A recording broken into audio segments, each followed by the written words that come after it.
जमीन से 480 फीट ऊंचे और 5000 साल पहले बने इन मिस्र के पिरामिड्स के अंदर ऐसा क्या था जिसको सिर्फ देखने के लिए रिसर्चर्स ने एक रोबोटिक कैमरा पिरामिड के अंदर भेजा। लेकिन एक जगह पर आकर ये रोबोटिक कैमरा रुक गया क्योंकि अब उसके सामने एक पत्थर का बहुत बड़ा स्लैब आ गया था।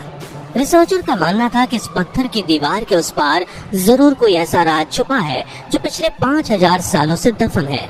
लेकिन ये राज उनको हर कीमत पर जानना था, इसलिए उन्होंने रोबोटिक कैमरे के आगे एक ड्रिल मशीन लगा दी जिसने उस पत्थर की दीवार पर बारीक छेद कर दिया।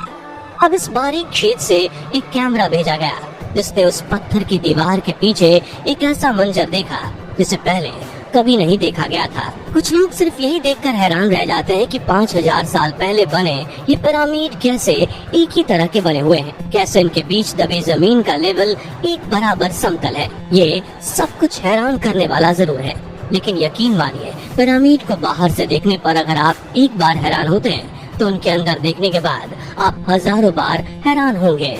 अगर आपको पिरामिड का एक लेवल में होना या ऊंचे ऊंचे पत्थरों का इकट्ठा होना रहस्यमय लगता है, तो पिरामिड का सबसे बड़ा रहस्य उन पिरामिड के सीक्रेट चैम्बर्स में छिपा हुआ है। आइए इसके बारे में जरा डिटेल में जानते हैं।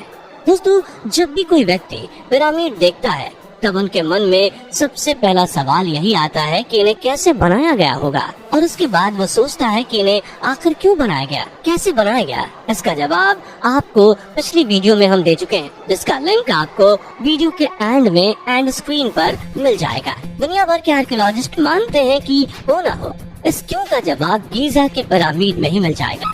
वैसे तो मिस्र में 100 से ज्यादा पिरामिड्स हैं और सब पिरामिड इस तरह से बने हैं कि उन्हें देखकर आपको हैरानी और डर दोनों का एहसास होता है। लेकिन गीजा के पिरामिड वो पिरामिड हैं जिनमें आर्कियोलॉजिस्ट्स को लगता है कि रहस्य का समाधान मिल सकता है। इसका कारण है वो एक्सरे लाइट जिसने आर्कियोलॉजिस्ट को ये यकीन दिला दिया था कि गीजा के पिरामिड जरूर कुछ न कुछ छुपा कर बैठे हैं जिसे ढूंढा जाना बहुत जरूरी है। अगर शुरू से जाने तो ये कहानी स्टार्ट होती है साल 1879 में। पहली बार आर्कियोलॉजिस्ट को पिरामिड की दीवार में एक ऐसा सुराग नजर आया जिसे एक दरवाजे के तौर पर यूज किया जा सकता था, लेकिन वो सुराग बहुत छोटा था। फिर भी उससे जब किसी तरह घुसकर आर्कियोलॉजिस्ट पिरामिड के अंदर पहुंचे तो उन्हें समझ आया कि ये रहस्य सिर्फ बाहर तक का नहीं है।